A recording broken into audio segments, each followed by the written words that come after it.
Muthupettai style கல்யாண சாப்பாடு எப்படி இருக்குன்னு சொன்னால் அந்த மாதிரி தாங்க இருக்கும். 5 கறி சோறு, நெய் சோறு, கறி, தாளிச்சா உருளைக்கிழங்கு, ஸ்வீட்டு, ஊறுகான்னு சொல்லிட்டு இதுதான் வைப்போம். எங்கள் ஊர் பழக்கங்கள் இதுதான். இதான் காலங்காலமாக இருக்குது. இப்பயும் இருக்குது. பிரியாணியை விட இதுதாங்க ஃபேவரட் ஒன்று முத்துப்பேட்டையில். இது முத்துப்பேட்டைன்னு சொல்லி இல்லை, அந்த கடற்கரையை சுற்றி இருக்க எல்லா ஏரியாவிலும் இதே தான் பழக்கம். மாப்பிள்ளை தோழர்கள் வந்து மாப்பிள்ளை சாப்பாட்டுக்கு முன்னாடி இப்போ சகம் பரிமாறிட்டு இதான் சகம் பரிமாறுறதுன்னு சொல்கிறது.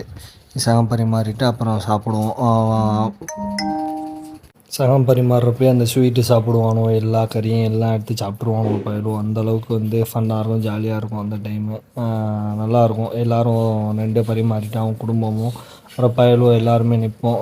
அப்புறம் கடைசியாக மாப்பிள்ளையோட ஃப்ரெண்ட்ஸ் மட்டும் தனியாக உட்காந்து சாப்பிடுவோம். அப்போ என்னென்னா எல்லாமே டபுள் டபுளாக இருக்கும். கறி கோப்பை 2, ஸ்வீட்டு, தாளிச்சான்னு சொல்லிட்டு எல்லாமே. இது தாங்க எங்கள் ஊர் ஸ்பெஷலு. நீங்கள் இந்த மாதிரிலாம் சாப்பிட்ருந்தீங்கன்னு கமெண்ட் பண்ணுங்கள். இந்த மாதிரி புது புது வீடியோ வேணுன்னா நம்ம சேனலை சப்ஸ்கிரைப் பண்ணிட்டு ஃபாலோ பண்ணிக்கோங்க. ஓகே, பாய்.